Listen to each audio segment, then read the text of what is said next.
And the response of people in Texas and Louisiana to Hurricane Harvey inspired the nation this week.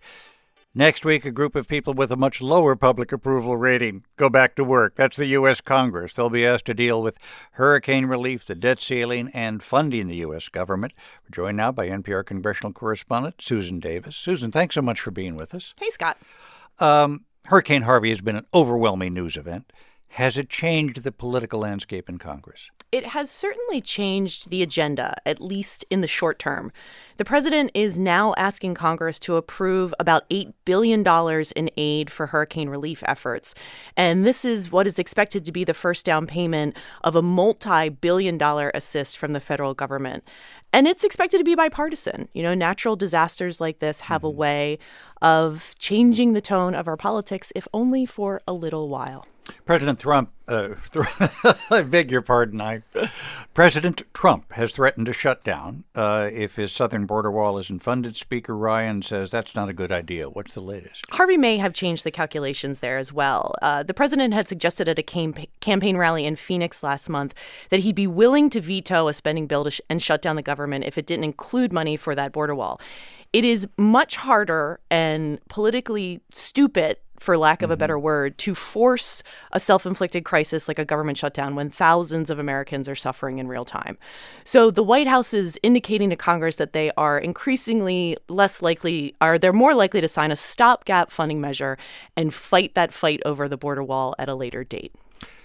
Even if all of that got done, President Trump wouldn't have what you would still call a major legislative achievement by October. What are the hopes that Republicans have, even promises they made, to overhaul the tax code, health care, infrastructure? In that order, yes, no, maybe. I have to go back and remember how I put it, but yes. Look, in that order, the tax code. As for taxes, this is the number one priority for congressional Republicans. They promise they're going to get a tax bill to President Trump's desk by the end of this year. They see this as their path to redemption for failing to do what they promised they were going to do on health care. You know, the administration says they want Congress to keep at it at this effort to repeal and replace the Affordable Care Act. But lawmakers are running out of time. They only have until the end of September to do it and do it under protected budget rules. And a lot of lawmakers are just ready to move on. In the Senate, there's already a bipartisan effort underway by Senators Lamar Alexander of Tennessee and Patty Murray of Washington to see what they can do to repair the individual market or help the individual market, not dismantle it. So that conversation has moved on.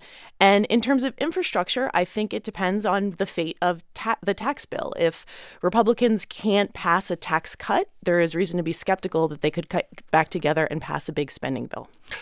That brings this up. John McCain, senator admired on both sides of the aisle, wrote a stinging assessment of President Trump that appeared yesterday. Congress must govern with a president who has no experience in public office, he said, is often poorly informed, impulsive in speech and conduct. We are not his subordinates. We don't answer to him. We answer to the American people. I could go on.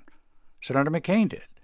Any sign, you talk about some bipartisan efforts, any sign congressional Republicans want, what amounts to a political divorce from President Trump? It is important to remember that in the vast majority of Republican congressional districts, President Trump remains very popular, which is different than his national polling ratings.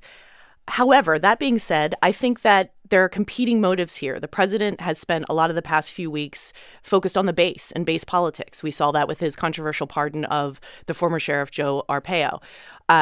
In contrast, congressional Republicans want to appeal to the middle ahead of the midterm election. So we may see more daylight there as we head into 2018. NPR Susan Davis, thanks so much for being with us. You bet.